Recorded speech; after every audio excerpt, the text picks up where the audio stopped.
Fala meu amigo, fala minha amiga, em especial a você, aluno do terceiro ano do ensino médio regular do estado de Minas Gerais.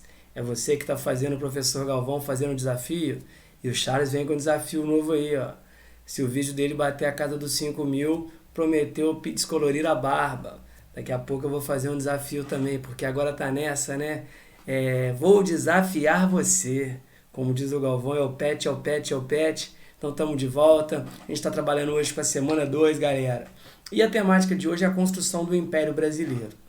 Perfeito? A gente vai falar um pouco sobre o período que o Brasil deixa de ser colônia para ser uma nação imperial. Lembrando que o Brasil é o único país aqui da América a insistir em monarquia. O México até tentou, mas o Brasil mantém monarquia, rompendo um pouco o protocolo das repúblicas. Até questionamos isso na nossa última aula.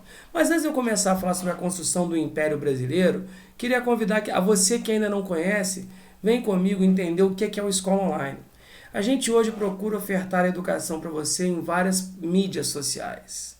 É a questão, por exemplo, de você encontrar a gente no Twitter, no Facebook, você no Instagram tem muitas informações referentes ao que, galera? Referentes ao PET e outros assuntos destinados a provas, a curiosidades. Aqui no nosso canal do YouTube, para você que não se inscreveu, vai lá, se inscreve agora, ativa as notificações, dá um like porque isso nos ajuda muito. Você agora encontra no Spotify também conteúdo de qualidade para você poder de repente ouvir aquilo que você perdeu. E agora está pronto para que você possa se deliciar a nossa plataforma. Vá lá e quem não conhece procura www.plataformaescolaonline.com.br. Ou seja, isso vai ser de suma importância para você poder entender e conhecer. Show de bola, galera? Mas antes de eu começar a falar da construção do Império, o que a gente vai fazer? Bom, vamos lá? Roda a vinheta!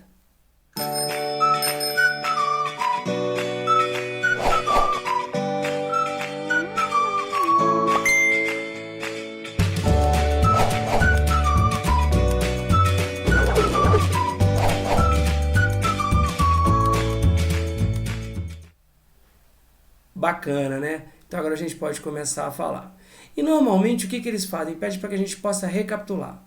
Nesse caso aqui, galera, olha só, a gente está fazendo um organograma. Deixa eu pegar a nossa canetinha, cuja principal figura aqui é o nosso querido Dom Pedro I.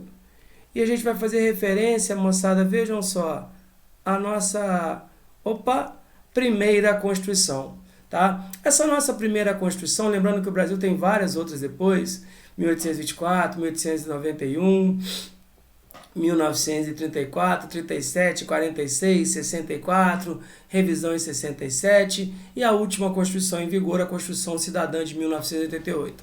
Mas essa nossa primeira Constituição chama atenção para alguns detalhes. Foi uma Constituição outorgada, o que isso quer dizer?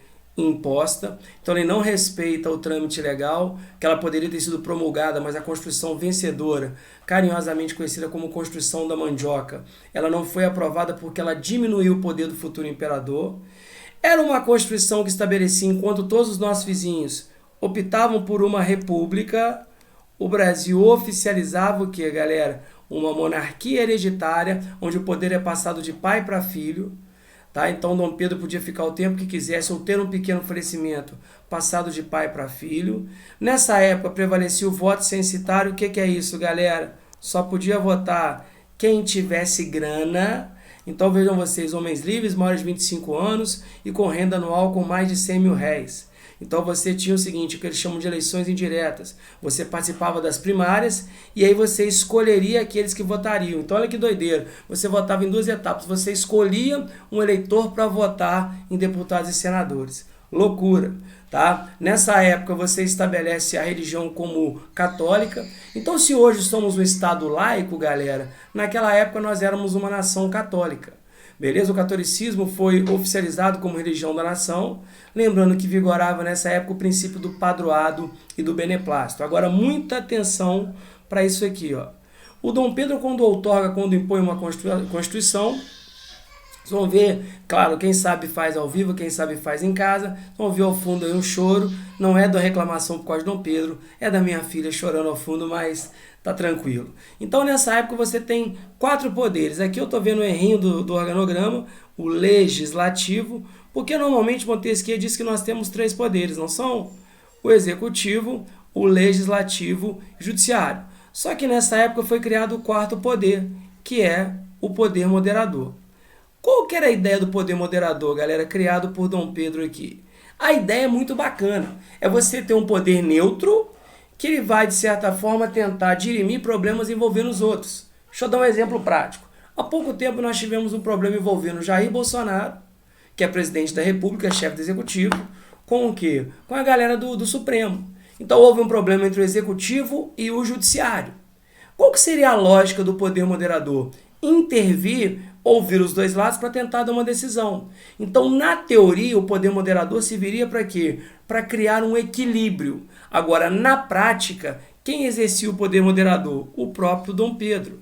Então, acabou usando o poder moderador para benefício próprio, fortalecendo o seu poder, fortalecendo a sua forma de governo.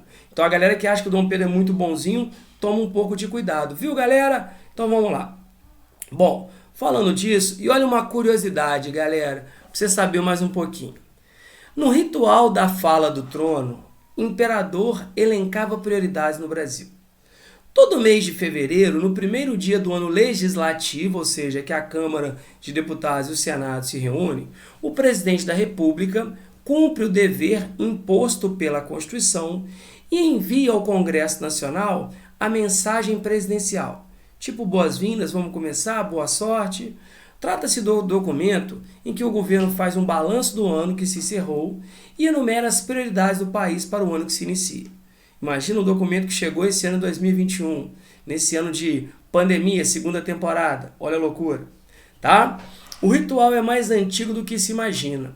Foi Dom Pedro I que o inaugurou, 2 séculos atrás, em 1823. O documento se chamava Fala do Trono. Hoje, o presidente da República apenas remete a mensagem ao poder legislativo. Naquela época, não. No período imperial, o monarca comparecia ao Palácio Conde dos Arcos, a sede do Senado no Rio de Janeiro, e proferia a fala do trono numa concorrida cerimônia, deixando claro o que esperava dos senadores e deputados daquele ano. Então, naquela época, havia um diálogo mais fácil, pelo menos é o que indica. Hoje a gente vê muito problema, mas isso é um ato que até hoje ele é mantido. Beleza, galera? Então, vamos seguir o barco aqui. Então, galera, vem comigo. Questão do vestibular da antiga Universidade Federal de Viçosa, hoje não mais por causa de Enem, mas olha que bacana.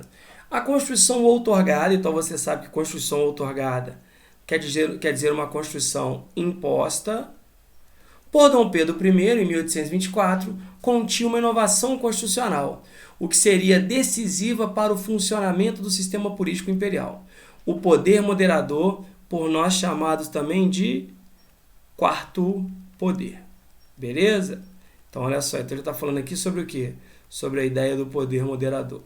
Seguindo as recomendações do jurista francês Benjamin Constant, a Constituição do Império introduziu um quarto poder, para além da clássica divisão entre executivo, legislativo e judiciário. Lembra do Montesquieu? Então você teria um quarto poder.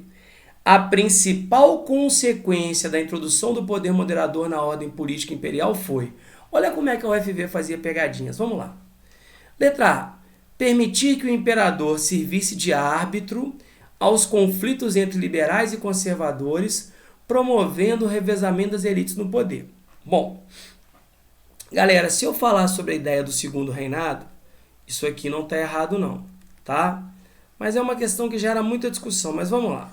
Isso aqui, quer dizer, acabou usando muito, mas a ideia é que ele realmente seria o quê? O árbitro queria moderar. Mas vamos ver a letra B, se ela está melhor. Promover o desenvolvimento econômico ao dar ao imperador iniciativa em diversas áreas de política econômica, como a promoção das ferrovias e da siderurgia. Nada a ver do que a gente viu agora. Então, quer dizer, a B é bem desqualificada perante a A. Letra C. Garantir a continuidade da escravidão até o final do Império, ao dar ao imperador poder de veto a todas as iniciativas legislativas com relação ao regime servil. Em algum momento a gente fala do poder moderador vinculado diretamente à escravidão? Não. Também desqualificada. Agora, olha a letra D. Concentrar enormes poderes repressivos na coroa, criando um regime semelhante aos regimes absolutos da Europa da era moderna. Galera, você fala assim, poxa, mas na prática não era isso? tá? Só que, por exemplo, galera, de acordo com o que aconteceu, tá? De acordo com o que aconteceu, você fala assim, poxa, uma monarquia absolutista, não. Se a gente tem Constituição, você tem uma monarquia constitucional. Eu sei que muita gente da época foi nessa aqui, ó.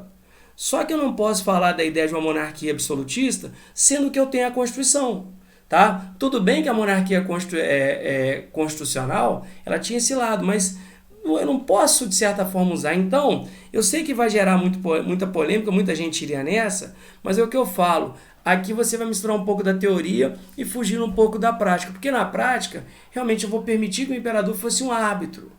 A ideia que você coloca seria essa, só que a gente sabe que o Dom Pedro usou muito em benefício próprio, tá? Essa aqui gera um pouco de dúvida, gera um pouco de reclamação, mas a gente tem que ir aquilo que está dentro da mais lógica, beleza? Então vamos seguir o barco, galera. Número 2, tá? Questãozinha da Unirio, beleza? Então veja, eu estou selecionando questões de vestibulares já utilizados. Hoje a maioria deles usam o quê? Enem, né? Mas vamos lá. Então eu tenho uma chargezinha aqui, tá? Vejam vocês, galera. Quais são os limites dos seus poderes? Deus, talvez. Repara, uma repórter entrevistando Dom Pedro, uma charge aqui do caso Eduardo Novaes. Então, galera, claramente é o seguinte, ele está acima do bem e do mal. Bom, vamos lá. A charge aponta para uma importante característica da Carta, ou seja, da Constituição outorgada em 1824. Qual seja a instituição do voto universal? Todo mundo podia votar? Galera, a gente sabe que de cara não. Beleza, o voto era censitário, isso aqui está certo. Só que, galera, o que a charge está falando? Ela está falando do quê? No momento que o Dom Pedro está acima do bem e do mal. E o que dá a ele, galera, o direito de estar acima do bem e do mal? Acabamos de falar que é a criação do quarto poder, o poder moderador. Vejam como há um conflito entre a primeira e a segunda questão. Mas a primeira questão, como eu falei, é uma questão que gerou muita dúvida, muito questionamento. Inclusive entraram na época do falecido vestibular do UFV com um pedido de anulação. Show de bola, galera? Vamos lá, meus sobreviventes do The Walking Dead da vida real. Bora lá? Então vamos ao seguinte, questão de número 3. Observe a representação de um monarca em seu trono, empunhando o cetro real. Galera, coroação de Dom Pedro I, olhos sobre a tela de Jean-Baptiste Debré, essa obra está lá em Brasília. Que obra é essa, galera? Olha aqui, ó. Eu tenho a coroação de Dom Pedro I, tá? Então, uma obra que marca exatamente o seguinte, o simbolismo, a construção do quê? A construção do rei. Vejam, a coroa, o cetro, tá? Então, repara, por exemplo, vários grupos ao redor, repara que ele está acima do bem e do mal. Então, você constrói a imagem de um imperador, tá? Você constrói a questão simbólica. A gente vai lembrar que muitos imperadores ainda carregavam um pouco aquele lado o quê? Aquele lado religioso. Lembra da teoria do direito divino, que dizia que o imperador era um escolhido representante de Deus? Então, a gente tem que tomar um pouquinho de cuidado, tá? Com que essa imagem, vejam, todos ao redor, ele é aquela figura central, aquela figura de unificação. Então, vejam aqui, galera, o que está pedindo? A partir da observação da imagem, o que é possível perceber a respeito do poder do monarca, no caso do imperador Dom Pedro, e da importância de uma cerimônia como essa para a legitimação desse poder? O que a gente está vendo ali, galera? Claramente que o monarca é a figura central, que o monarca é aquele que representa a unidade, ou seja, presença de outros grupos no cerimonial para mostrar que ele é o grande responsável pela união. Tá? Existe um lado sim religioso, a coroa está acima do bem e do mal, sim, como representante de Deus, mas você constrói a ideia do que? Do grande líder, da grande figura unificadora. Inclusive, eu coloquei como sugestão de resposta, olha aqui, galera, a função do rei seria de representar a unidade do corpo político e manter a harmonia entre todas as suas partes, ou seja, os grupos diversos. Como a gente viu ali, claro, existem facções políticas diferentes. Lembra na nossa última aula que você tinha 2 partidos, o brasileiro e o português, se dividiram em 3, moderados, exaltados, restauradores, e depois foi para liberal e conservador? O poder do monarca também era devido à vontade divina. Então há aquela construção simbólica de que ele representa Deus na terra. O monarca, como cabeça política, como grande líder, devia assegurar a coesão e harmonia do corpo político, onde vemos membros da nobreza participando da cerimônia na ideia de união dos grupos sociais sob a liderança do imperador. Então vejam, eu construo a imagem do rei. Isso foi muito comum durante o que? A França absolutista, da dinastia dos Bourbons, mas repara que existe aqui a ideia de uma construção. Perfeito, galera? Para a gente poder ficar um tanto quanto atento no que está rolando aqui.